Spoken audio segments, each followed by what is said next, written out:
ఒక వ్యక్తితో మాట్లాడతాడు. అందరు కూడా నాకేది చూడండి, ఇప్పుడు బైబిల్ ఏమి చదవద్దు, అందరు మూసేయండి, బైబిల్ మూసేసారా? నేను తెరవన్నప్పుడు తెరవ, నాకేలా చూడండి. మీరు వింటున్నారులే కానీ వింటున్నారైనట్లేదో నాకు కొద్దిగా డౌట్ వస్తుందండి. వింటర్లే, వాక్యం ఎందుకు వింటారు, వాక్యం వింటర్లే కానీ వింటారు. జాగ్రత్తగానండి. ఇక్కడ దేవుడు ఎవరితో మాట్లాడుతున్నారు? ఒక వ్యక్తి. గిద్యోను ఎవరు చెప్పాలి వేరు. ఎవరు గిద్యోను? ఎవరు ఏంటంటే ఆయన దేవుణ్ణి నమ్ముకున్న బిడ్డ. అర్థమవుతుందండి? దేవుణ్ణి నమ్ముకున్న బిడ్డతోటి ఏంటి, ఆ యేసుక్రీస్తు అనగా దేవుడే, ఆ యెహోవా దూతే ఆయనతోటి ఒక మనిషితో మాట్లాడతాడు. అర్థమవుతుందండి? ఎందుకు మాట్లాడుతుండో ఏనే పరిస్థితిలో ఉండవు. ఈయన ఏం చేస్తాడు తెలుసా అండి? దేవుణ్ణి నమ్ముకున్న బిడ్డ ఏంటంటేనంట గోధుమలు, అప్పుడు ఇప్పుడంటే వరి, అప్పుడు ఏం చేసేవారు? గోధుమలు, ద్రాక్ష పండ్లు కదా, ఒకసారి మీకు చెప్పాను నేను. అయితే గానుగ చాటున ఎవ్వరికి కనపడకుండా, అర్థమవుతుందండి? ఇది గానుగ చాటు ఉందనుకోండి, ఈ గానుగ చాటున ఎవ్వరికీ కనపడకుండా ఆ గోధుమలు ఏం చేస్తానంటే దుల్ల కొడతాం.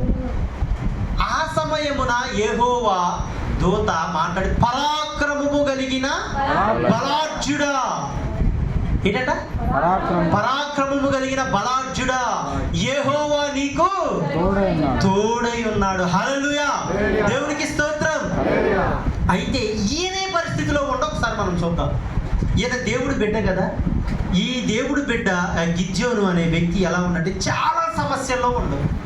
వీళ్ళు పొద్దాక అంటే 6 కాలం కష్టపడి, ఏంటి 6 కాలం కష్టపడి అంటే గోధుమలు పండించడానికి ఎంత సమయం పట్టింది బాబా? ఒక 4 నెలలు అంత పట్టింది కదా.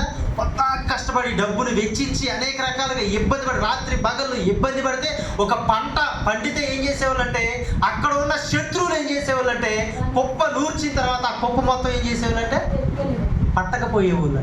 పాపం ఎలా ఉంటుంది బాబా? 6 కాలం కష్టపడి ఆ కుప్ప మొత్తం పోతే ఎలా ఉంటుంది? ఇబ్బంది కూడాదా? చాలా బాధపడరా? హల్లెలూయా, దేవునికి స్తోత్రం.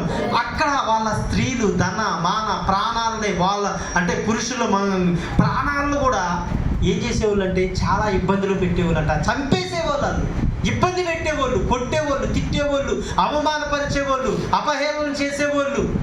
ఎవరు చేసేది? శత్రువులు. దేవుడు బిడ్డల శత్రువులు. హల్లెలూయా, దేవుడు బిడ్డలంటే పడకుండా, హల్లెలూయా, దేవుడు బిడ్డలంటే పడని వ్యక్తులు ఏం చేసేవాళ్ళు అంటే వాళ్ళని ఇబ్బంది పెట్టేవాళ్ళు. వాళ్ళు పండించిన పంటను కూడా ఏం చేసేవాళ్ళు? తీసుకెళ్ళేవాళ్ళు కదా. చాలా ఇబ్బందులు ఉండవు. ఈయనకు కూడా భార్య బిడ్డలు ఉన్నారు. ఏదో కొన్ని గోధుమ గింజలు మిగిలితే, ఆ పనలు మిగిలితే ఆ పనలు తీసుకొచ్చి ఎవరికైనా కనపడితే, ఎవరైనా చూస్తే ఈ గోధుమలు కూడా తీసుకెళ్తారు నా బిడ్డలు, నా భార్య పొస్తులు ఉండాలేమో అని భయముతో వణుకుతో ఏం చేసేవాళ్ళంటే ఒక గానుగు చాటుని ఏం చేశారంట? ఏంటంట?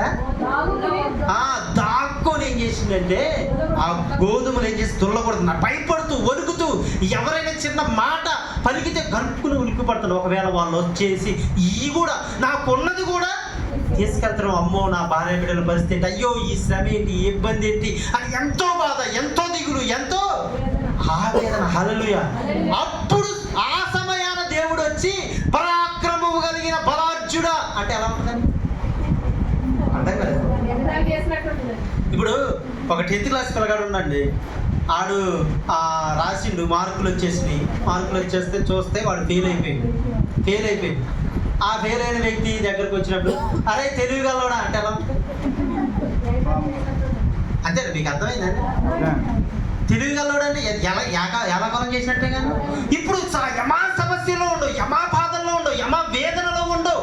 అంటే తినటానికి కూడా ఆహారము లేక తన బిడ్డలతో, తన పస్తులతో ఏంటంటే ఇంకా తన స్త్రీల విషయంలో కానీ, తన కుటుంబ విషయంలో కానీ, తన జనాంగం, ఇశ్రాయేలు జనాంగం మొత్తం కూడా ఎన్నో బాధలు అనుభవిస్తూ ఉంటే అప్పుడు యెహోవా దూత వచ్చి, దేవుడు వచ్చి ఏమంటుందంటే పరాక్రమము కలిగిన బలార్జుడా అని అంటుంది. అప్పుడు ఏమంటుండ ఆయన?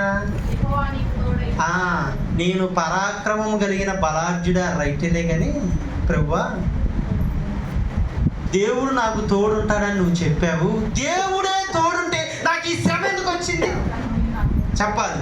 దేవుడే నాకు తోడుంటే ఈ శ్రమ ఎందుకు వచ్చింది, ఈ బాధ ఎందుకు వచ్చింది, ఈ దిగులు ఎందుకు వచ్చింది, ఈ ఉపద్రవం ఎందుకు వచ్చింది, ఈ నష్టం ఎందుకు నాకు వచ్చింది అని అడుగుతున్నాడు. ఎవరిని అడుగుతాడు? దేవుణ్ణి అడుగుతాడు. హల్లెలూయా, దేవునికి స్తోత్రం. దేవుణ్ణి అడుగుతాడు. కానీ దేవుడు ఏమంటాడు ఇక్కడ? మీకేం అర్థమైందండి? దేవుడు దేవుడు అన్యాయస్తుడా? దేవుడు మనం బాధపడతా ఉంటే చక్కలు గుద్దుకునేవాడా?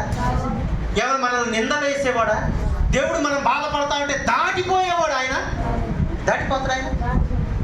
దేవుడు అన్యాయస్తుడు. అసలు దేవుడు అన్యాయం చేయడానికి, అసలు దేవుడు అన్యాయం చేయటంట అసంభవం. అసలు దేవుడు మనము బాధపడతా అంటే మనకంటే ఎక్కువగా ఆయన బాధపడేవాడు. హల్లెలూయా. అయినా కూడా ఆ స్థితిలో ఉన్న వ్యక్తిని పరాక్రమము కలిగిన బలాఢ్యుడా అని ఎందుకు అంటున్నాడు? పరాక్రమము కలిగిన బలాఢ్యుడు. ఈయన చూస్తే వణికిపోతుండవు. భయం ఆందోళన. అసలు ఆ ఆందోళనకి ఇప్పుడు ఎలా ఉంటుందండి మనసులో, మన హృదయంలో ఆందోళన, దిగులు, వేదనగా ఉంటే ఏదైనా పని చేయగలమా? అసలు ఎవరితోనన్నా మాట్లాడగలమా? ఏంటో నువ్వు అలా ఉన్నావేంటని అంటమ్మా. ఏంటయ్యా నువ్వు ఎలా ఉన్నావేంటని అడుగుతూ వాళ్ళ ముఖమే చెప్పేస్తుంది వాళ్ళలో ఉన్న బాధని. అర్థమవుతుందండి? కానీ ఆ సమయములో ఆ యొక్క వ్యక్తి దగ్గరికి వచ్చి దేవుడు పరాక్రమము కలిగిన బలాఢ్యుడా. ఇక్కడ మనం ఏమర్థం చేసుకోవాలి అంటే, దేవుడంట జరిగిపోయి దేవుడికి తెలుసు. మనకి ఏం జరిగిందో దేవుడికి తెలవదా? మనకేం జరిగిందో దేవుడు తెలవదా? ఇప్పుడు ఏం జరుగుతుందో కూడా దేవుడికి తెలవదా? రేపు పొద్దున ఏం జరిగేదో కూడా దేవుడికి తెలవదా? చప్పట్లు కొట్టలేదు. భూత వర్తమాన భవిష్యత్తు అన్ని ఆయనకి ఎరిగిన దేవుడు. ఇప్పుడు నువ్వు ఏం చేసినావో దేవుడికి తెలుసు. ఏ స్థితిలో నువ్వు బయటకు వచ్చి ఇప్పుడు నువ్వు ఎలాగున్నావో దేవుడికి తెలుసు. ఇక్కడ నుంచి నీ ఎదుట ఉన్నది అంటే నువ్వు ఎదుట ఉన్న ఆశీర్వాదము, దేవుడు నీకు ఏం జరగబోయేదో సమస్తం కూడా దేవుడికి. ఈయన బాధలోనే ఉండు, ఈయన కష్టంలోనే ఉండు, దిగుల్లోనే ఉండు, భయముతోనే ఉండు, వణుకుతోనే ఉండి, నన్ను ఆదరించే వాళ్ళు లేరే, నన్ను దేవుడు కూడా వదిలేసాడా ఏంటి అనే బాధపడతా ఉంటే అప్పుడు దేవుడు ఏమన్నా వచ్చి కష్టం ఇచ్చేసింది. ఏమన్నా పరాక్రమం కలిగిన బలాఢ్యుడా, దేవుడు నీకు తోడై ఉన్నాడు. హల్లెలూయా, దేవునికి స్తోత్రం. ఎందుకంటే భవిష్యత్తు తెలుసండి. ఇప్పుడు మన పరిస్థితి ఎలా ఉందో, ఎవరి పరిస్థితి ఎలా ఉందో నాకు తెలియదు, అది మీకే తెలుస్తుంది. మీరు దేవుని ఎదుట ఎంత బాధపడుతున్నారు, ఎంత దిగులు పడుతున్నారు, ఎంత వేదన పడుతున్నారు, ఏం అవసరం కొరకు దేవుడి ఎదుట గోజాడుచున్నారు. ప్రభువా ఇదయ్యా పరిస్థితి, ఇదయ్యా పరిస్థితి అని దేవుడి ఎదుట బల్ల గుద్దుకుంటూ ఇక నువ్వే చేయాలయ్యా అని ఒక పక్క అంటాం. మా ప్రార్థన చేసిన తర్వాత మళ్ళీ ఇంట్లోకి వచ్చిన తర్వాత వేదన పడతాం. ఎవరికైనా చెప్తే ఎలా ఉంటుంది? ఎవరికైనా ఏదైనా చెప్తే ఒకవేళ వీళ్ళు ఏమని అనుకుంటారేమో, మన కష్టం ఎందుకు చెప్తుంది, మళ్ళీ ఏంటి మళ్ళీ ఇంకోళ్ళు ఉంటుంది. దేవుణ్ణి నమ్ముకున్నాగా మనం, ఒకవేళ మన కష్టం ఎవరికైనా చెప్పినాం అనుకోండి, దేవుడి నామానికి ఏడైనా అమ్మో అవమానకరం, అమ్మో నా వల్ల దేవుడి నామం కూడా ఈయన ఎన్ని కష్టాలైనా పడతాయి, ఎన్ని బాధలైనా పడతాయి, దేవుడి నామం ఎంతవరకు కూడా అవమానపరచకూడదని తనలో తాను పైకి నవ్వుతూ ఉంటారు. కానీ లోన ఎంత దిగులుందో, ఎంత వేదన ఉందో నిజంగా అది ఆ మనిషి అనుభవించిన మనిషికే. కానీ దేవుడు అంటుండో నిన్ను నన్నే ఉండట పరాక్రమము కలిగిన బలాఢ్యుడా. హల్లెలూయా. లెమ్ము ఏమంటాడు? నీకు యెహోవా తోడుగా ఉన్నాడు. ఎందుకంటే నీ భవిష్యత్తు ఏంటో దేవుడికి తెలుసు, ముందుగానే తెలుసు. ఆయనకి సమస్తం ఎరిగిన దేవుడు కాబట్టి, నీ భవిష్యత్తు ఏదో సమస్తం కూడా ఎరిగిన దేవుడు కాబట్టి ఏంటి ఆయన వైపు మనము చూడటం. హల్లెలూయా. అయితే అబ్రహాము గారి సంగతి చూద్దాం కొన్ని విషయాలు. అబ్రహాము గారు ఆయన ఏంటంటే విగ్రహారాధికుడు. విగ్రహాలు ఏం చేసేవాడంటే ఆయన విగ్రహాలు అని ఏంటి ఒక బుట్టలో పెట్టుకుని ఏం చేసేవాడంటే అమ్మేవాడు. అర్థమవుతుందండి? అంటే విగ్రహాలు అమ్ముకుంటే ఏం చేసేవాడు అంటే ఆ విగ్రహాలు ఆ కుటుంబం మొత్తం కూడా విగ్రహాలు ఏం చేసి పూజించేది. ఒకరోజు ఇలాగే విగ్రహాలు అమ్మే కాడ ఏం జరిగిందంటే ఒక విగ్రహం ఏమైంది అంటే కింద పడిపోయిన తర్వాత ఆ విగ్రహం ఏమైంది? పగిలిపోయింది. అప్పుడు ఆయనకు అర్థమైంది విగ్రహం అంటే దేవుడు పడిపోవటం ఏంటి. ఒకసారి మీకు చెప్పినగా నేను దేవుడు పడిపోవటం ఏంటి ఒక ఆలోచన వచ్చి, అంటే దేవుడు ఒకవేళ ఈ విగ్రహం కాదేమో అంటే ఒక మాట అంటుండో చెప్పంటే ఇది ఎవరు చేశారండి? ఇది ఎవరు చేశారు? మన చర్చిలో యేసు ప్రభు వారి బొమ్మే ఇట్లా పెడితే మనం ఏం చేస్తామండి ఖచ్చితంగా? అంతేనండి. ఒక మాట ఉంటుంది, నీకు బయట తీయండి కానీ హస్తకృతముల ఆలయములో నేను నివాసము. అంటే చేతులతో చేయబడిన ఏదైనా వస్తువైనా ఏదైనా దాని ఎదుట మనం ఏమవ్వకూడదంట, సాగిల పడకూడదు, అసలు నమస్కారం అనేది చేయకూడదు. యేసుక్రీస్తు వారు మనం నమ్ముకోవడం, ఆయన బొమ్మే ఉంది మనం పెట్టంటారా? దాన్ని చెప్పరేటండి. అందుకే ఇప్పుడు అది చేసి మనం అంటే హస్తకృతముల ఆలయంలో దేవుడు అంటే చేతులతో చేయబడిన వాటిలో దేవుడు ఎంత మాత్రం కూడా అది అబ్రహాము తెలుసుకొని ఆలోచిస్తాడు ఏంటి పరిస్థితి. అందులో ఇంకొక విషయం కూడా ఏంటంటే ఆయన చాలా సమస్యలో ఉంది. హల్లెలూయా. ఆయన చాలా సమస్యలు ఉన్నాయి. ఏంటంటే 70 సంవత్సరాలు వచ్చినా కూడా ఆయనకి పిల్లలు అనేది లేదు. చుట్టుపక్కల వాళ్ళందరూ కూడా అవమానిస్తున్నారు, నిందిస్తున్నారు, ఏదో హేళన చేస్తున్నారు. అక్కడికి వెళ్ళొచ్చుగా, ఎక్కడికి వెళ్ళొచ్చుగా, ఆ మూల్యం వాడొచ్చు, ఏమంటారు ఉంటారు కానీ ఆ ముందు వాడొచ్చుగా, ఈ ముందు అనేక రకాల ఆయన చేయందంటూ ఏదీ లేదు. కాకపోతే ఆయన మనసు ఎలా ఉందంటే గాయముతో, అయ్యో నా భార్య నేను అయ్యో ఇంత హేళన పడాల్సి వస్తుంది, ఇంత ఇబ్బందిలో ఉన్నాం, ఎంతో నా దగ్గర కొద్దిగా ఆస్తుంది, నా తల్లిదండ్రులు పర్వాలేదు, అంతా బాగానే ఉంది, కానీ నాకు పిల్లలు లేరని బాధపడుతున్నప్పుడు దిగులుతో ఉండవు. హల్లెలూయా.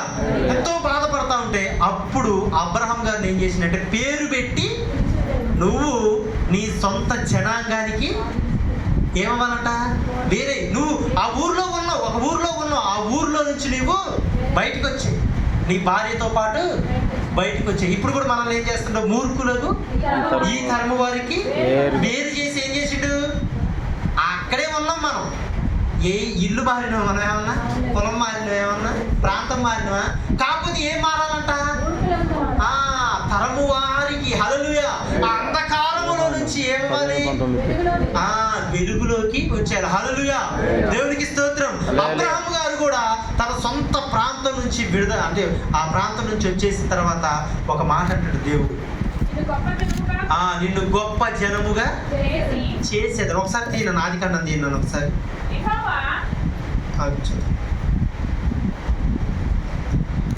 ఆదికాండము 17వ అధ్యాయము 17వ వచనం. ఆదికాండం 17వ అధ్యాయం 17. అప్పుడు అబ్రహాము సాగిలపడి నవ్వి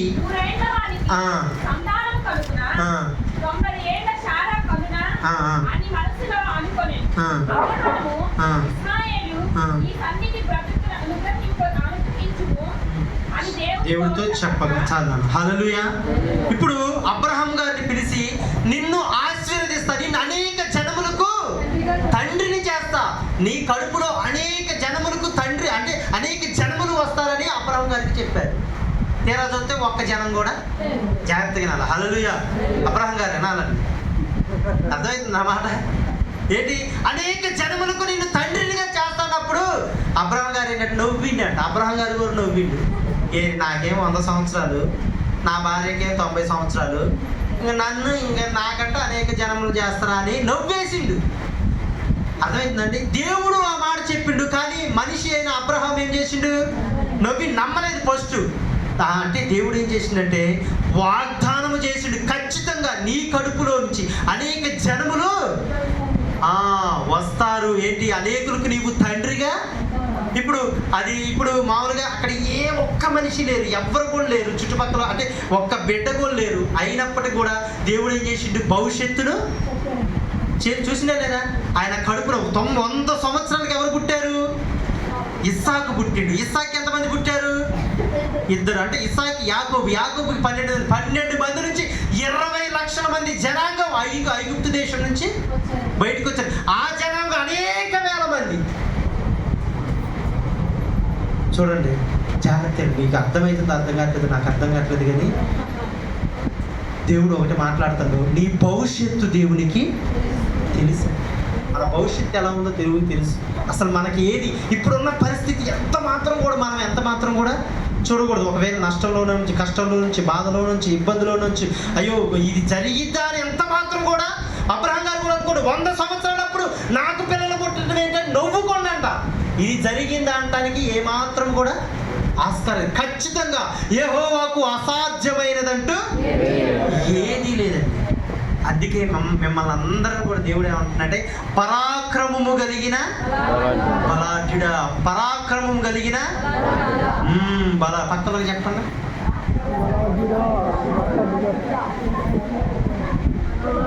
పరాక్రమం కలిగిన బలాఢ్యుడా యెహోవా నీకు హల్లెలూయా, దేవునికి స్తోత్రం.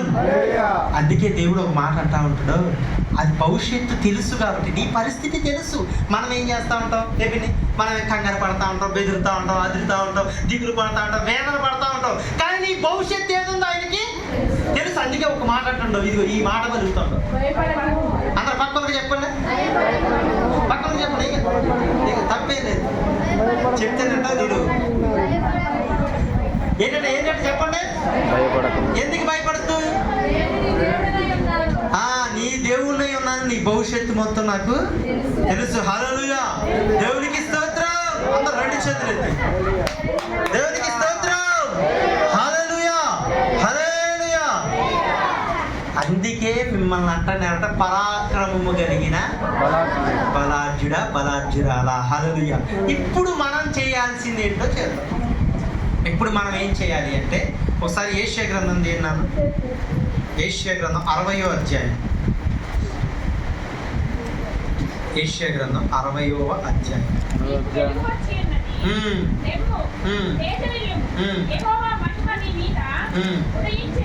అందరు తీశారు నాన్న. 620వ పేజీ. కమ్ముచున్నది,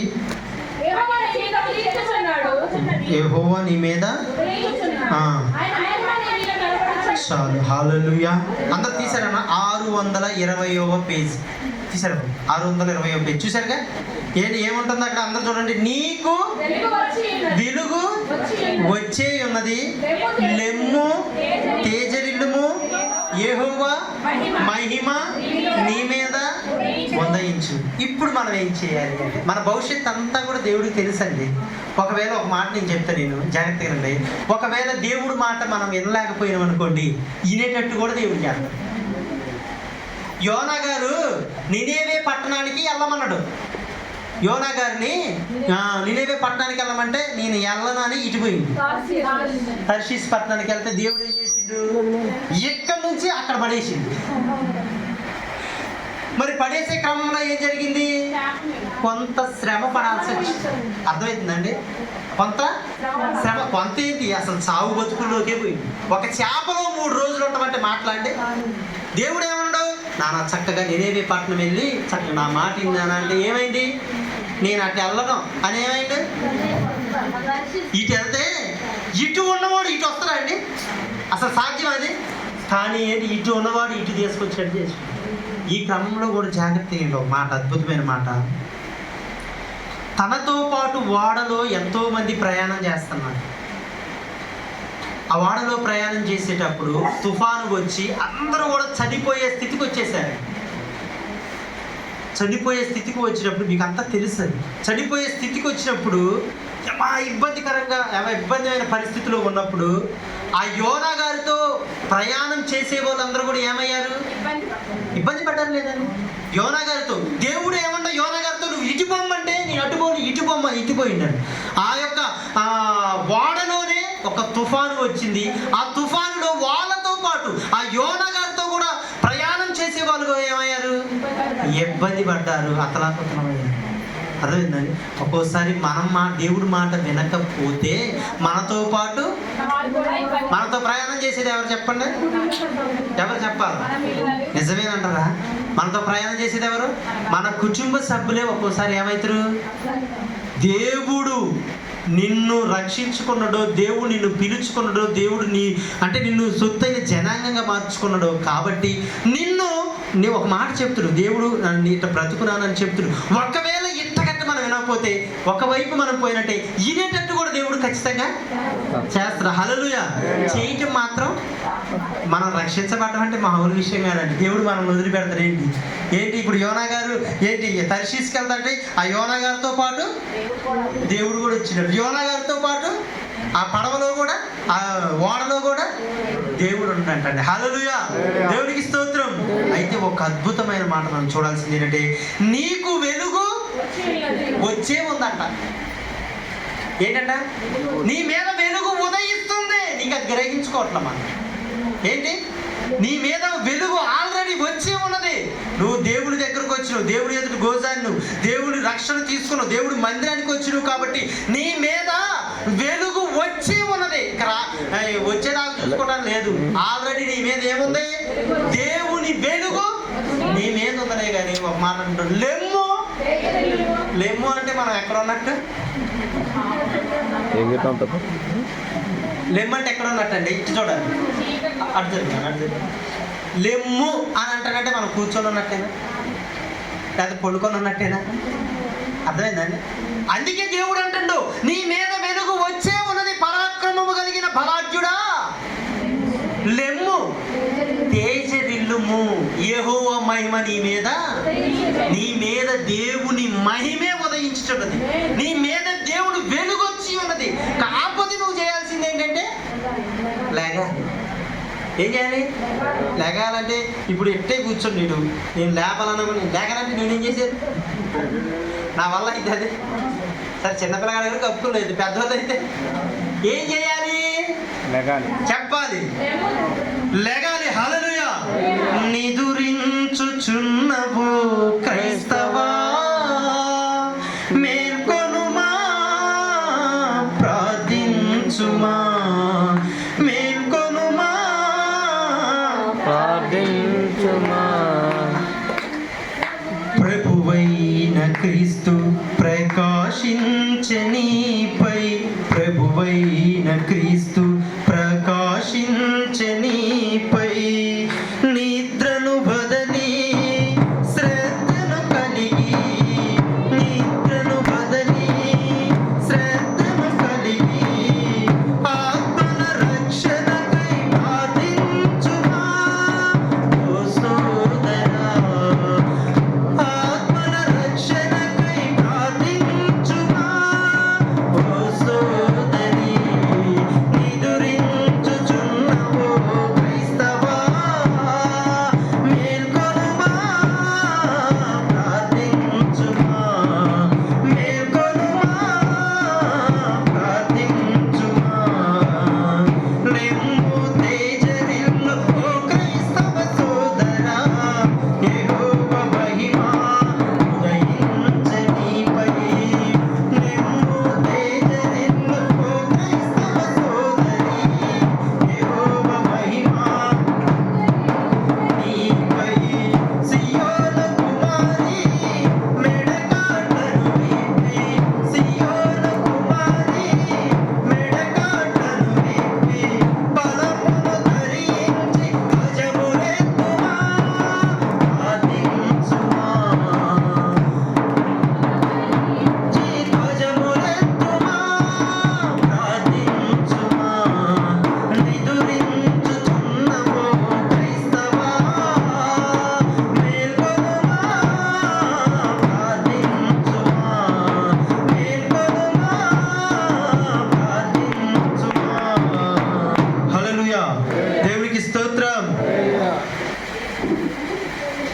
లోకపు ఆశలు గతించిపోయే, పాపములో నీవు నశింతువా. లోకపు ఆశలు గతించిపోయే, పాపములో నీవు నశింతువా. చూడుము భూమిపై చీకటి కమ్మెను, చూడుము భూమిపై చీకటి కమ్మెను, క్రీస్తుని తారవై వెలుగుచుండుమా, ప్రార్థించుమా, క్రీస్తుని తారవై వెలుగుచుండుమా, ప్రార్థించుమా. నిదురించుచున్నవో క్రైస్తవా, మేల్కొనుమా, ప్రార్థించుమా, మేల్కొనుమా, ప్రార్థించుమా. దేవునికి స్తోత్రం. ఏమంటున్నాడు? సియోను కుమారి నీ మెడ కట్టలను విప్పుకోమంటున్నాడు. ఏం చేయాలి? మన మెడకట్లు అంటే ఏంటి? మనకున్న బంధకము. అంటే దేవుని వెలుగు మన మీద ఉదయించే ఉంది, మనల్ని లెగకుండా ఆపు చేసే ఆ మెడకట్లు. మెడకి ఏంటంటే, ఇప్పుడు జాగ్రత్తగా అండి, కరెంట్ ఉందిగా, కొద్దిగా బాగా కట్లేసి వాడిని ఇప్పుడు మెడతో అన్నిటి కూడా కట్లయితే లెక్కలనా? ఇప్పుడు ఏం చేయాలంట? ఒకళ్ళు వచ్చి కట్లు ఇప్పటం కాదు, నీ అంతకి నీవే నీ మెడకట్లు విప్పుకొని ఏంటి నువ్వు లెగమంటావు. ఏంటంట? లెగాలి. హల్లెలూయా. నువ్వు ధ్వజములు ఎత్తాలి, నువ్వు నీలో మంట రావాలి. ఒక్క రోజు ఈ మంట సరిపోద్దండి. ఒక్క ఆదివారం వచ్చి కొన్ని మాటలు విని పర్లేదు, ఇప్పుడు కొద్దిగా కొన్ని మాటలు చెప్పిన తర్వాత కొద్దిగా ఉజ్జీవం వచ్చిన తర్వాత నేను ఎలా ఉండాలని మరలా ఇంటికి వెళ్ళిన తర్వాత 6 రోజులు కూడా సప్పబడి అసలు ప్రార్థన అంటే ఇంట్రెస్ట్ లేకుండా, అంటే దేవుడి మాటలు చదవకుండా, దేవుడి మాటలు వినకుండా, ఇంట్రెస్ట్ లేకుండా, ఎంతవరకు వ్యర్థమైన ముచ్చట్లు, వ్యర్థమైన దాన్ని చూడటం, వ్యర్థమైన వాటి అన్నే మనం ఉంటే ఇంకా నువ్వేమైంది అంట? కూర్చొనే ఉంది. హల్లెలూయా. నీకు గొప్ప అసలు నిజంగా ఎవ్వరికీ లేని అదృష్టం నీ మీద ఏంటంటే, దేవుడు వెలుగై ఉన్నాడు, ఆ వెలుగు నీ మీద ఉదయించింది. పరాక్రమము కలిగిన బలాఢ్యుడా లెగండి. అసలు ఏంటంటే సప్పటి భక్తి వద్దండి. ఖచ్చితంగా చేస్తే ఏం చేయాలి? నీ హృదయం మండాలి. నీ హృదయంలో ఏంటంటే తపన ఉండాలి, దేవుడికి దగ్గరగా నేను ఉండాలి. దేవుడితో ఈ ఒక్క ఆదివారమే కాదు, 6 రోజులు కూడా దేవుడికి నేను దగ్గరగా ఉండాలి. హల్లెలూయా. నీ భవిష్యత్తు తెలుసు ఆయనకి, నీ భవిష్యత్తు ఏంటో సమస్తము తెలుసు. యాకోబు 20 సంవత్సరాలు ప్రార్థన చేయలేదు, 20 సంవత్సరాలు మందిరానికి వెళ్ళలేదు, అయినా కూడా ఆయన మీద ప్రణాళిక పోయిందా? 20 సంవత్సరాలు వచ్చిన తర్వాత కష్టంలో, నష్టంలో, బాధల్లో ఉన్న తర్వాత దేవుడి వైపు చూసిండు ఆయన. అదే పొస్ట్ సంవత్సరమే చూస్తే అర్థం కాలేదా? 20 సంవత్సరాలు వచ్చిన తర్వాత యాకోబు దేవుడి వైపు చూసిండు. అదే పొస్ట్ సంవత్సరమే, పొస్ట్ నెలే, పొస్ట్ రోజే దేవుడి వైపు అయ్యో నా మీద దేవుని వెలుగు ప్రకాశించి ఉన్నది, దేవుని ప్రణాళిక నా మీద ఉన్నది, దేవుడు నన్ను రక్షించుకున్నాడు, మూర్ఖులకు ఈ తరము వారికి వేరు చేసి చీకటిలో నుండి ఆశ్చర్యకరమైన వెలుగులోకి.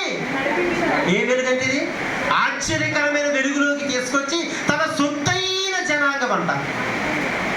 అసలు అదేనండి అదృష్టం. నిజంగా నేను దేవుని బిడ్డ అంటే అది మామూలు విషయం కాదు. అందరూ చెప్పగలరా దేవుని బిడ్డ అంటే? మనం దేవుడు నమ్ముకున్నాం కదా, మిగతా వాళ్ళు చెప్పగలరా? మనల్నే పక్క వాళ్ళు అంటారు, వీళ్ళు దేవుని బిడ్డ. హల్లెలూయా. కాకపోతే ఏంటి, నువ్వు కూర్చొనే ఉన్నావు. ఏంటి? ఒక్క ఆదివారం లేచి, ఒకసారి నేను ఆదివారం లేచి అట్లా ఇస్తున్నావు, మళ్ళీ ఇంటికి వెళ్ళిన తర్వాత కూర్చున్నాము. మరలా ఏం చేస్తున్నావు? మనంతకి మరలా ఏం చేస్తున్నావు? కట్లు వేసుకుంటున్నావు. హల్లెలూయా. నువ్వు మామూలు వ్యక్తివి కాదు. నువ్వు అర్థమవుతుందండి?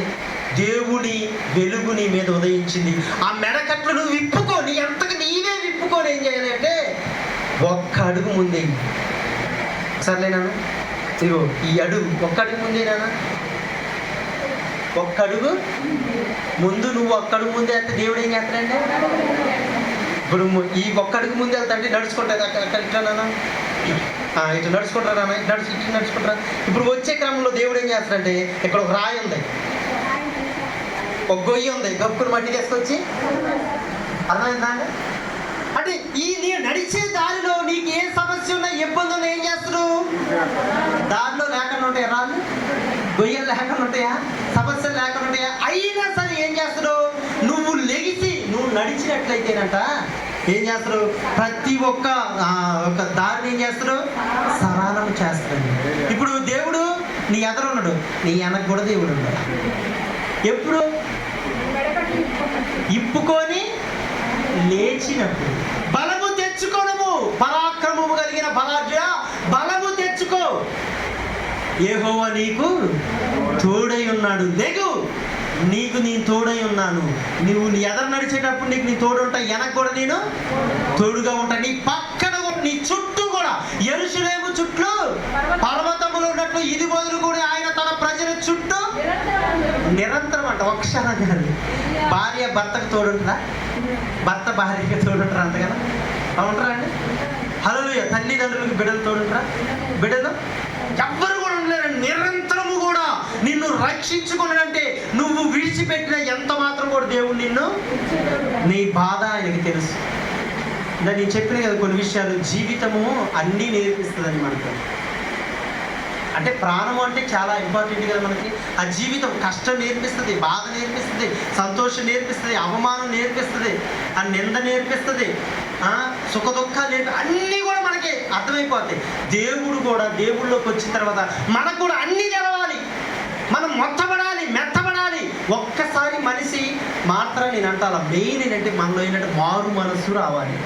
మారు మనస్సు లేని ఏంటంట మారు మనస్సు లేకుండా మనం ఏమాత్రం కూడా మెయిన్ ఏంటంటే మనలో మారు మనస్సు ఉండాలి. మారు మనస్సు లేని ఫలములు ఫలించకూడదు అంట. హల్లెలూయా, దేవుడికి స్తోత్రం. మెయిన్ దేవుడు అడిగేది ఏంటంటే మారు మనస్సు ఉండాలి. ఈ మారు మనస్సు నీకు రావటానికి, నువ్వు దేవునిలో కుదురుగా ఉండటానికి, దేవుడి గురించి నీకు అనేక విషయాలు తెలవటానికి, అనేకులకు ఆదర్శంగా రావటానికి దేవుడు ఏం చేస్తాడంటే నిన్ను తొక్కుతా. ఏం చేస్తాడు?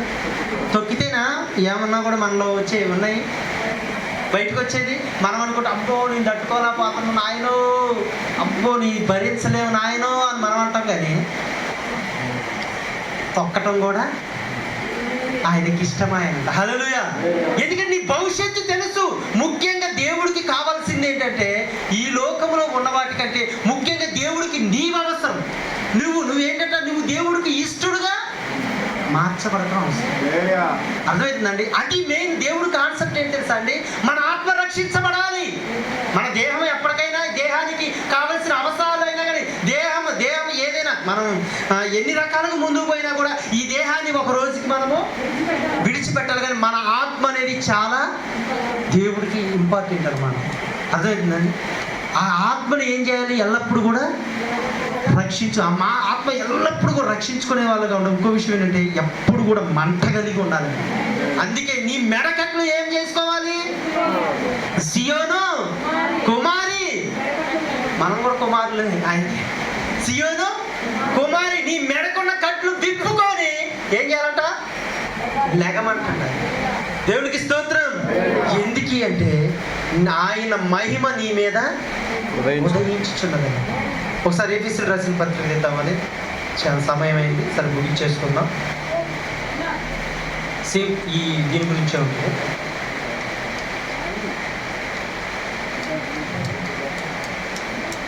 తీసారా?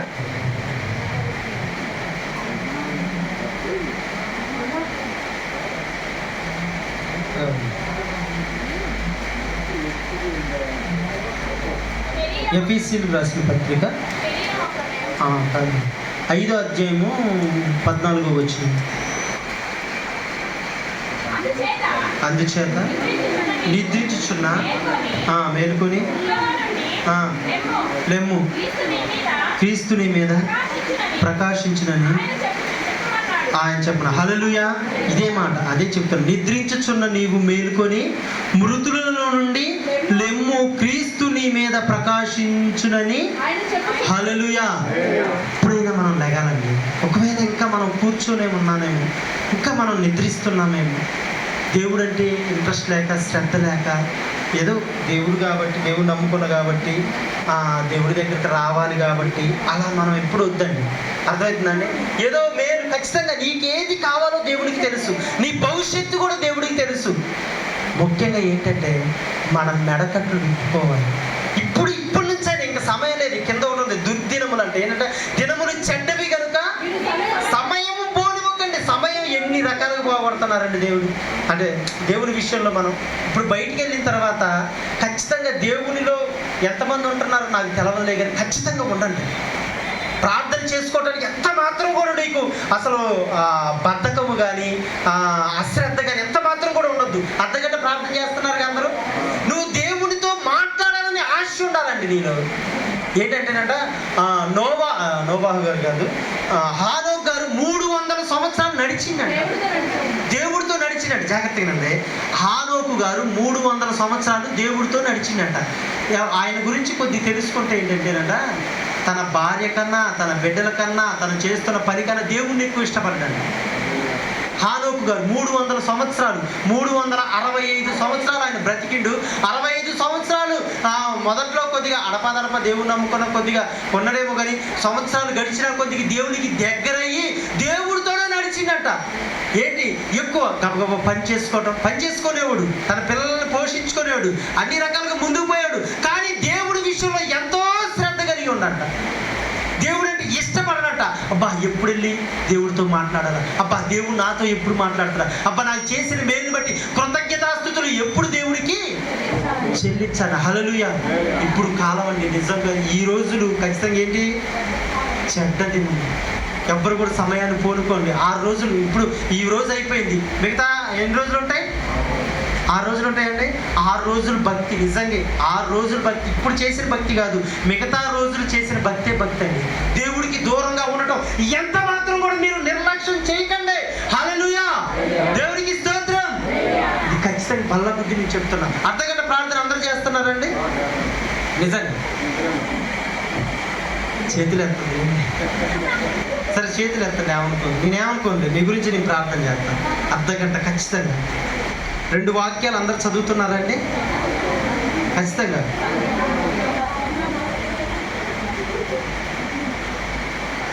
రెండు వాక్యాలు చదవట్లేదండి సరే అందరు చదువుతున్నారా? అంటే చదువు వచ్చిన వాళ్ళు చదువుతున్నారుగా. దేవునికి స్తోత్రం. హల్లెలూయా. వాక్యం వింటున్నారా? మరి వాక్యం వింటున్నారా బాబాయ్? ఇప్పుడు చెప్తా. ఎన్న ప్రకారం నడుచుకుంటున్నారా? ఇప్పుడు ఎత్తొద్దులేండి. ఎన్న మాటల ప్రకారము. హల్లెలూయా. దేవునికి స్తోత్రం. ఒక్క విషయం తెలుసుకోవాల్సింది ఏంటంటే, ఆల్రెడీ నీ మీద వెలుగు ఉదయించింది, అది నువ్వు గ్రహించట్లా. నీ మీద వెలుగు ఉన్నదే, కానీ నువ్వు లెగాలి, దేవునిలో ఉండాలి. నీ గురించి సమస్తం ఆయనకి తెలుసు. మనం ఎక్కడ ఉంటున్నామో, ఎలా నడుస్తున్నామో, ఏ రకంగా. దేవుడు ఏం చేస్తాడంట? నిన్ను పరిశోధించి. ఇప్పుడు ఒక వ్యక్తికి కొద్దిగా నీరసంగా ఉందనుకోండి, చాలా బలహీనంగా ఉందనుకోండి, డాక్టర్ దగ్గరికి వెళ్తే డాక్టర్ ఏం చేస్తారండి? డాక్టర్ ఏం చేస్తారు బాబాయ్? రక్త పరీక్ష చేస్తాడుగా. ఆ రక్తంలోనే తెలిసిపోద్ది కానీ మొత్తం, అంతే కదా. ఇప్పుడు దేవుడికి ఇప్పుడు మన హృదయంలో ఉందో మనిషికి అయితే తెలియదు, కానీ దేవుడికి సమస్తం కూడా. నువ్వు ఎంత దగ్గరగా ఉన్నావో, దేవుడితో ఎంత గడుపుతున్నావో, ఎంత సమయం దేవుడికి ఇస్తున్నావో ఆయనకి అంతా తెలుసండి. అందుకే ముఖ్యంగా దేవుడిలో కూర్చోండి, దేవుడితో కూర్చోండి, దేవుడితోటి మాట్లాడండి. నిన్ను సరిచేస్తాడు, నిన్ను అనేక జన్మలతో ఏం చేస్తాడు? ఆశీర్వాదకరంగా నిన్ను మారుస్తాడు, నీ అవసరములు తీరుస్తాడు. లెక్కండా నీ మీద ఆల్రెడీ ఉదయించింది. పరాక్రమం కలిగిన బలాఢ్యుడా అంటే ఆయన అక్కడే ఉంటాయి. అయితే ఆయన నడుము కట్టుకో, నువ్వు లేగు, నువ్వు ధైర్యం తెచ్చుకో, నీకు నేను తోడున్నానని ముందుకు నెట్టిండు ఆయన. ఇప్పుడు ఈ రోజు కూడా మీకు దేవుడు తెలియపరిచిందండి, మీరందరూ కూడా పరాక్రమం కలిగిన, మనం అందరం కూడా ఎవరమండి? పరాక్రమం కలిగిన బలార్జును. యెహోవా మహిమ నీ మీద ఉదయించింది. ఇప్పుడు ఏం చేయాలి? మనం లెగాలి. ఎవ్వరు కూడా దేవుడు అంటే నిర్లక్ష్యంగా ఉండకండి. ఆయన ఎవరు తెలుసా అండి? దేవుడు ఎవరు తెలుసా? సజీవుడు. చనిపోయిన వాడు కాదు ఆయన.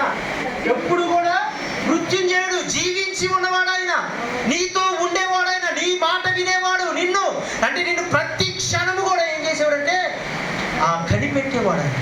ఎక్కడ మనం ఎలా ఉన్నామనుకో, దేవుడి విషయంలో మనం ఎంత మాత్రం కూడా నిర్లక్ష్యంగా ఉండొద్దు. ఒకవేళ దేవుడు చెప్పిన మాట ప్రకారం మనం చేయకుండా ఇంకో మార్గం వైపు మనం పోతున్నామా, నిన్ను ఎక్కడి నుంచి అక్కడ ఖచ్చితంగా దేవుడు తీసుకొస్తాడు. అర్థమైందండి. కాకపోతే ఈ లోపల ఏం చేయాలి? ఏం జరిగింది? మనతో ప్రయాణించే వాళ్ళు కూడా కొన్ని సమస్యలు పడాలి, మనం సమస్యలు పడాలి, చేప కడుపులోకి పోవాలి. అయ్యా నాకు దిక్కు నువ్వేనయ్యా అన్నప్పుడు. అంతేనా? నేను చెప్పింది రైటేనా అండి? ఇంకా దేవుడే చెప్తుంది. అందుకే ఏంటంటే యెహోవా మహిమ ఆల్రెడీ నీ మీద ఉదయించింది. ఈ రోజు నుంచి లేకండి, ఆల్రెడీ మేము లేచి ఉన్నామండి అంటే దేవునికి ఇస్తాం. అర్థమైందండి? దేవుని మహిమ నీ మీద ఉదయించింది కాబట్టి చాలా జాగ్రత్త కలిగి మనం ఉండాలి. చిన్న వాక్యం దేవుడి ఆశీర్వదించగా ప్రార్థన చేసుకున్న చిన్న వాక్యం.